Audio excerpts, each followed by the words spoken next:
And it's 9 o'clock, which means it's time for the Gulf Coast Blitz, Edition 4. As our look around high school football on the Gulf Coast, from Citrus County all the way down to Collier County and Naples, over to Polk County and Lakeland. And, well, another busy week in high school football in week 7, week 8 coming up. Mm-hmm. And as Joshua Wilson, the owner and publisher of FloridaHSFootball.com, I'm Marty Pallman, welcoming you to the Gulf Coast Blitz. Again, more numbers come out for the FHSAA today, as well as they continue to bring you the playoff matchups for now. Again, still 4 more weeks in the season, Josh, but we're rolling through this high school football season. It's hard to believe. We're already going into week 8. It felt like the season just started yesterday, Marty. It really does. I mean, we started practice before August 1st, right around there, and here we are a couple months later, and 2.5 months later already in week 8. And one thing I guess we do have to worry about, we heard today, is there's a weather possibility this week. Okay, well, you're right. Breaking news. We'll make this part of our Blitz Lines, headlines from around the Gulf Coast. We start with, well, maybe there's a tropical depression or something coming. There's a lot of rain coming to the area. Yeah, it looks like maybe more North Florida, maybe the Gulf Coast region here that we talk about. Maybe they'll get maybe they'll get spared here, but and all that. But good evening to all y'all out there if you're just signing on. And of course, Coach Molina says, "Here we go." Yeah, he's already ready to go. Yeah.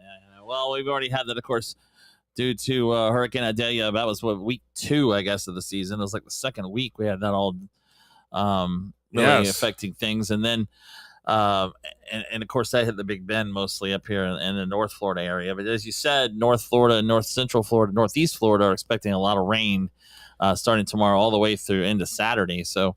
Yeah, but anyway, we'll worry about that when it comes. But right now, we should talk football. So football, and the biggest one in the Blitz Lines that everybody's been talking about here the last few days: Venice over Manatee, and Manatee came into that game 6-0, now 6-1. Venice is 4-2, and Marty, what did that get Venice? A number 1 seed sitting there in Region 4 of Class 4S. Now they are the number 1 seed, and the Indians. Coach Peacock's group, I mean, you could come out starting off slow, but they find a way to win games, and that's what Venice is doing. Yeah, I think they started 0-2, but I mean, they lost to Armwood. Well, that's maybe a little surprising. Armwood was week 1. I mean, Armwood was a bit surprising, but if you look at how Armwood is now, at this point, you say, okay, you know what? That's a quality loss there for Venice. You know, we were all like, we were scratching our head. It's a Jesuit. Yeah, so right, I agree. And but Venice is showing now that they are, again, the team to beat in that region. And of course, last year's state runner-up in 4S, they lost a close one there to Aquinas. No, 4S. That was Lakeland. I'm sorry, Lakeland. Yeah, Aquinas is in 3M. I know this for the S and the M's and the. I know, but you're right. It's 4S. Yeah, Lakeland beat them in Bill Castle's last game. But Venice and Lakeland is another team that's coming back. I mean, we talked about them. Yeah, that's another point here. That's part of the region here on the Gulf Coast Blitz. Lakeland's included in that. And Lakeland, 30-2 over Bartow. I know there was a big hype there in Polk County about that game last week. I mean, our friend over Polkway, Leland was over there. Leland, he was talking about, he was picking Bartow, but other than that, Bartow got shut out offensively. I mean, the only 2 points came basically on a safety, but Lakeland just literally throttled. 30-2. Yeah, so Lakeland in the last 2 games, but on their defense has pretty much not given up a point. Yeah, they're getting it going. I mean, again, there's another team kind of like Venice that started slow. I mean, they lost to Miami Norland week 1, although now, as you see, Norland is undefeated. That's not a bad loss. And then they lost week 2 to the nationally ranked. I think it was actually, it was a couple of weeks out there. I think I might want to say it was like week 3 or week 4. It was St. Joseph's Prep. I can't remember exactly, but it was early season. Yeah, very early. But they're starting to play now when they need to. I think when they shut out Lake Gibson the week before, they have no problem with Bartow in this game, and looks like Bartow drops to the number 2 seed in their region there in 4S. But Lakeland is starting to get it together. No, you're right. And, and then here we go. Let's take a little quick cruise down I-4. There's a few teams that we really, I-4, I-75. Let's go down I-4, head over into the main part of Tampa first, where Tampa Jesuit knocks off the previously undefeated Bishop Verot Vikings of Fort Myers. And now Tampa Jesuit is sitting there at 4-2. that is two great wins now here for Tampa Jesuit here in the last few weeks. Obviously, Armwood being one of them. Now, here you go. You've got Bishop Rowe, another win right there. And, of course, if we remind ourselves, Tampa Jesuit, one of their losses was the two of their losses here? Columbus, Treasure Coast. Yeah. I mean, if you're Tampa Jesuit, you're proud of what you're doing. Exactly, and you should be. And yeah, there's the Jesuits are really starting to play well as we said. By the way, Coach Molina is saying rain needs to stay away. They best had a 9 a.m. game. That 9 a.m. Saturday morning game was yes, rough. It was a couple weeks ago. It was the district game. 9 a.m. Definitely need some coffee. Probably not even coffee, but it's hot at 9 a.m. in September. But especially in Hillsborough County, and of course, Coach Molina, I believe, coaches at Riverview High, who, by the way, we should give shout out to Riverview 6-0 now on the season. Squared. We like to call them Riverview. Yeah, the Riverview Sharks 6-0. Number one in Region 2 of 4M still. They were right ahead of Palm Harbor University, 6-0. Yeah, great start. I mean, I cannot think of a better way to talk about a team that has totally come. I didn't even think Riverview was going to be this impressive here, but here they are. And I definitely, think, and it's singing. It says, Coach Molina says, yes, sir. Appreciate y'all. Definitely, thank you for tuning in as always. Yeah. Jonathan Ferris, by the way, adding tropical storms need to stay away as well as rain. Well, yeah. Yeah, no. We can't do anything about that. But, yeah, you're right. They do need to stay away as well. But, no, what you were talking about there a minute ago with Riverview, and by the way, our guest tonight in the interview from the Sarasota Herald-Tribune, Dennis, I was going to say Maffezzoli. Wait, is that how you say his name? Dennis Maffezzoli. And he's Maffezzoli's, that's an Italian restaurant, but Maffezzoli, very Italian probably, but that's coming up in about 5 minutes. So Josh had a chance to talk to him. He'll talk about the Sarasota area, and we haven't talked a lot about football in that area. Riverview seems to be having another Sarasota Riverview, that is. Yes, there's the two Riverviews in this region. Sarasota High School now is making a run. They've moved up one spot of the postseason. Yeah, they did, and when they're moving up there, I think they're sitting on the one spot outside. I want to say Lakewood Ranch is sitting in their 8th seed. What's interesting in that 4S Region 4 is that there's not as many teams in that region, Marty, and I can tell you this: it's going to be very, very interesting and everything. And so, the thing, but there's some other teams that we're going to talk about with Dennis is like Lemon Bay. That's another team right there. Parish Community, who is up and coming there. They're sitting there at the number 4 seed in Class 3S Region 4. So Parish Community is another one. Port Charlotte, of course, Hardy moved up a couple spots this week. Moved up a spot this week in their region in 2S Region 4, and of course, good evening to Emery Smith, who is in that region. Hardy fan, big time Hardy fan. There, went to Hardy High School. He said last time I checked, 95% chance rain in Avon Park on Friday when Hardy travels to Avon Park to play winless Red Devils in a district game, and Hardy's in control of their destiny there, potentially a district title season. Not a lot of people down there in Wauchula thought Hardy had a chance this year, but sure enough, they got closed in right on the right time, and that's what happens here. And maybe if it is going to be a rainy night, it's coming at the wrong time here, considering this is a critical week for a lot of teams, district week. So for a lot of those games, if they get postponed, we're going to be talking about either Saturday football or Monday football. I can tell you that right now, and that's not going to be fun for anybody. I will tell you that right now. And good evening to you, Charles Bell, who is down over in Lakeland, and he is tuned in here on the show. So we appreciate everybody watching here on the Gulf Coast Blitz between Facebook, YouTube, and that platform called X, as they call it, or Twitter now. So yeah, that's everything. Yeah, interesting that time too. And it looks like it's going to be raining if it's going to be raining 95% chance at Avon Park, it's going to be raining almost everywhere in Florida, because they're expecting it to be raining here where we are about 3.5-4 hours north in Gainesville and Jacksonville area through Friday into Saturday. So I don't know. The weather is probably going to affect it somehow.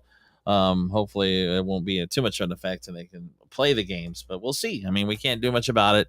We've got through most of this season at this point. Hopefully I'll continue in week 8, but no, absolutely. All right, well, let's go ahead and take our water break. 1 minute. When we come back, you'll hear Josh's interview. This was pre-recorded with Dennis Maffezzoli of the Sarasota Herald-Tribune. This interview was pre-recorded yesterday, so you'll have a chance to listen to it coming up right after this 60-second break. You're watching the Gulf Coast Blitz here on Twitter, as you said, on Facebook and on YouTube. Marty Pallman, Joshua Wilson, back with you in a moment.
Here on the Gulf Coast Blitz on the 4hsfootball.com social media channels, including YouTube, Facebook, and on the platform formerly known as Twitter X. And as we come to you here every Tuesday night, and joining us now is Dennis Maffezzoli, the deputy sports editor at the Sarasota Herald-Tribune, part of the USA Today Florida network of newspapers in the Sunshine State. And Dennis, I appreciate you stopping by. Dennis has been one of the longtime followers I've been following. He's been following here for many years. And Dennis, you're about as knowledgeable as anybody there on the South Suncoast part of the state there between, from Bradenton all the way down to Charlotte County. And, when we talk about teams that we have to start with Venice in terms of the teams, because in that area, because Venice is always on the hunt for a state championship. And of course, they've been to the state title game the last 2 years, 1-1 in those games. And, despite the fact of the slow start this season, it seems like the Indians are starting to pick up their mojo. And as we get here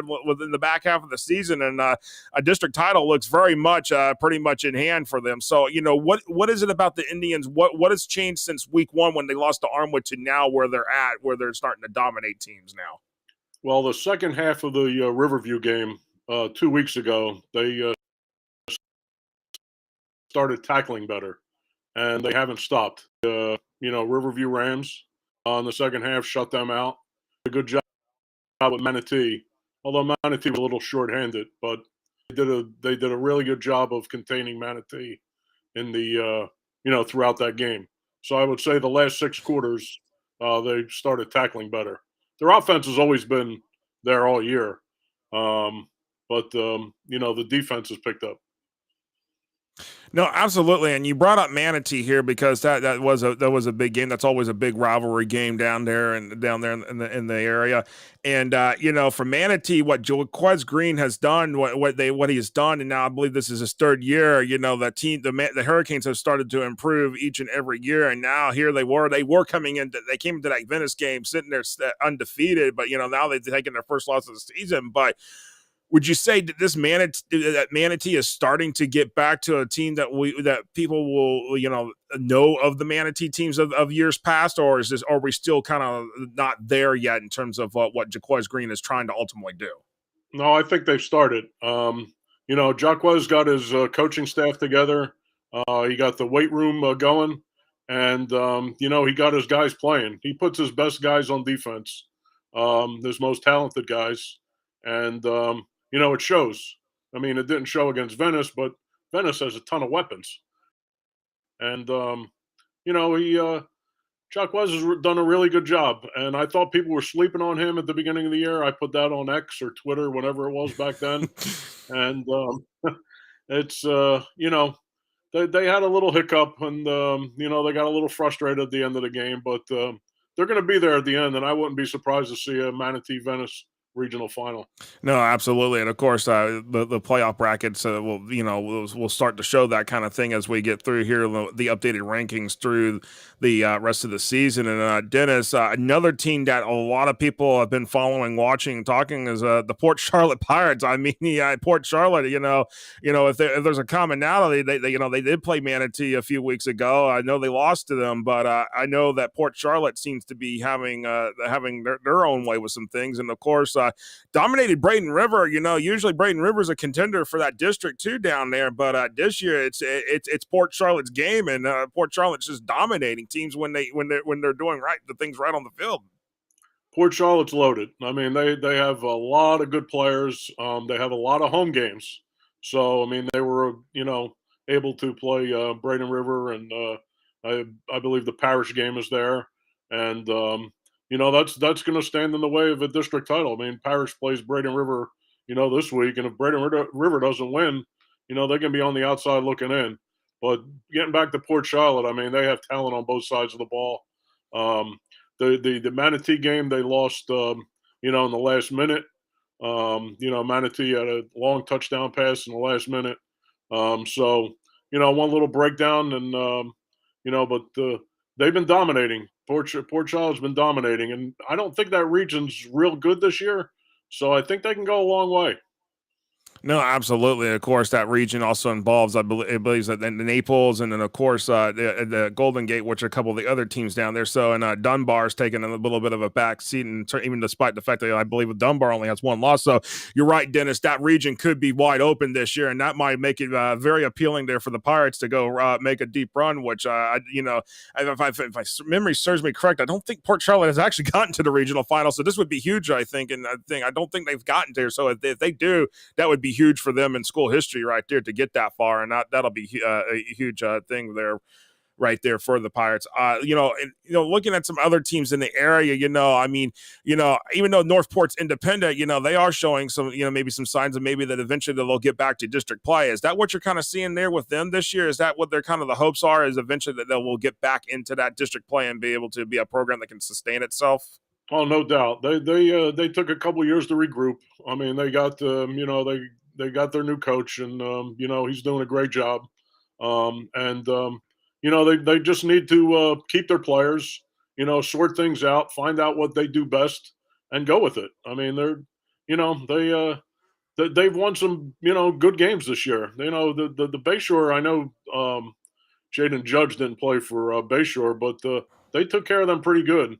And Bayshore is an athletic team, and that those teams usually give Northport problems, but they handled Bayshore pretty good. So, yeah, I can see that.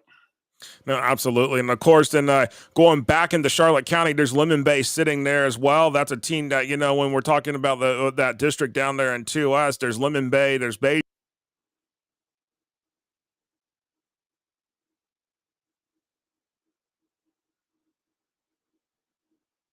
Sure, but there's also Booker as well, and that's going to be like a limit here, especially over the next couple few weeks, actually, as we get through the rest of the district games that are left on the schedule. Oh, no doubt. The Lemon Bay Booker game will be for the district title, and the both teams will want to obviously want to win that one, but that's a little contrast in styles. Booker's a little more athletic, but Lemon Bay's, pretty tough, and they run the plays that they run well, and they're hard to stop. No, absolutely. And speaking of Booker, do you since Scotty Littles came back to Booker after being at Palm Beach Central, do you think do you think that his time at Palm Beach Central is starting to really rub off now on Booker now, and going in this, I think this is year 2 for him at Booker. Is it starting to show where what he was able to do there and bring it back here to Booker? Things are starting to come together for Booker. I saw Scotty at the Venice game last week as they had a week off, but he said they're working. They're working hard. They got an in-season transfer from DeSoto. It'll be interesting to see him play against DeSoto this week. But no, Booker's on the right track. I mean, he's got them going in the right direction. He's got good coaching staff and really good players. Now, and in terms of for your entire area, for your coverage area, what would you say is like one or two of the biggest surprises for you at this point in the season as we head into week 8? I mean, Parrish is probably a big surprise. I mean, they've lost one. I know they went to overtime with Mulberry, but they have Braden River this week, and they can make a big statement against, an established program with a win against Braden River at home on Friday. Cardinal Mooney's not a surprise. I mean, they've been one of the top teams in the area, for a while, and they lost their quarterback to an injury, and but the other kid stepped in and has done well. So it's keep an eye on Cardinal Mooney, going forward. They can make some noise in that region.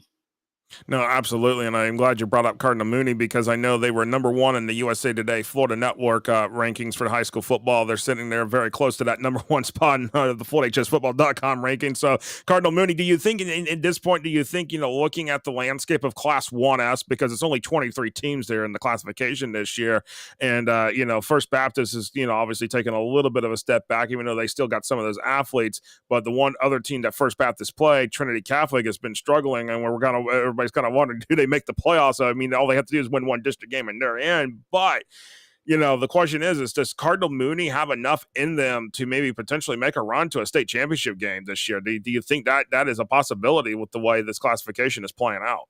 They have enough athletes, and they're pretty big for a Cardinal Mooney team. I mean, they have size on both sides of the ball, and they have playmakers. It's just a matter of playing well and limiting the turnovers and making the stops that they need to make.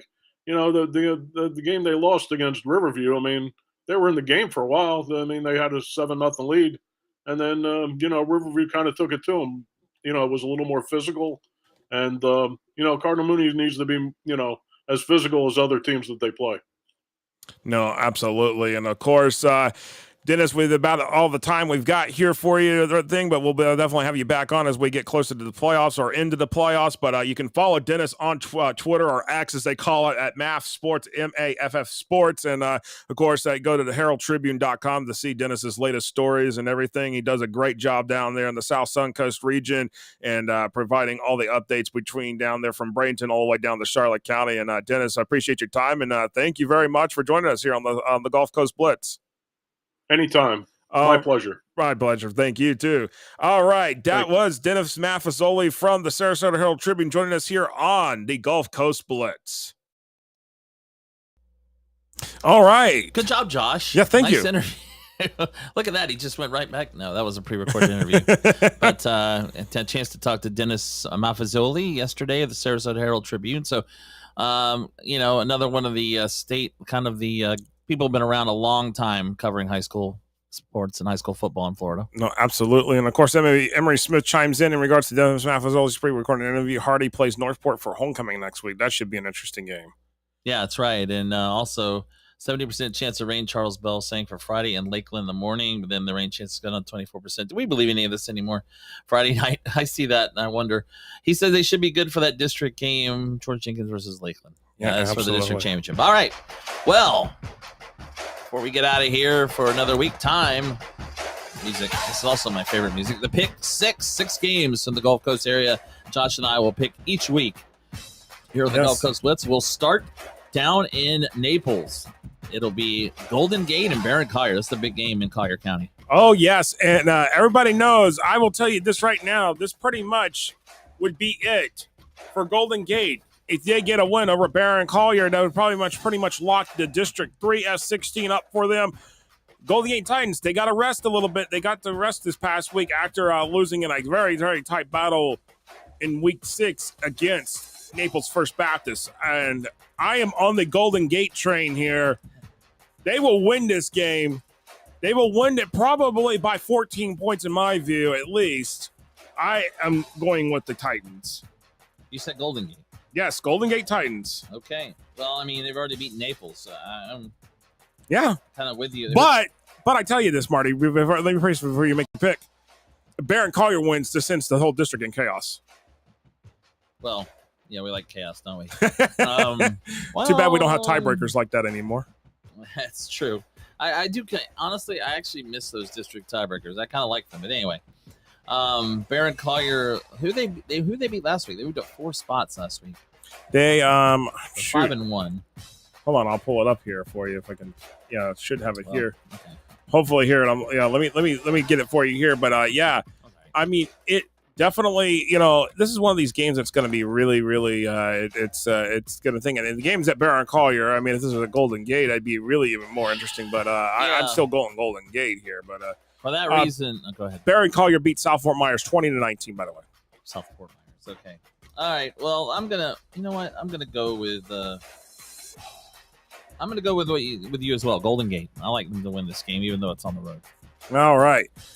All right, this next one, Blake at Tampa Catholic. I mean, for the lack of some better games in this whole stretch here, but Blake is actually pretty good. Blake and Tampa Catholic. Blake is 6-1. Tampa Catholic 2-3.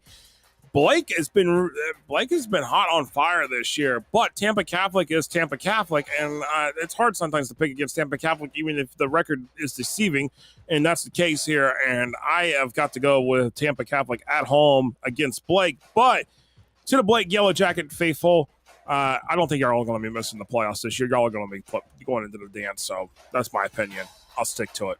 Yeah, I'll go with Blake as well. Tampa Catholics. Are you going with Blake? I went with Tampa Catholic. Okay, no, I'm going to take Blake. As you said, Tampa Catholic's kind of been struggling, although you think they'll be okay. I think they'll be okay. All right. I'll go with Blake on the road there. Okay. All right. This one, Coach Molina, I know, is probably watching, waiting for this one. It's Riverview squared. Riverview. Oh. There we go. Riverview at Sumner.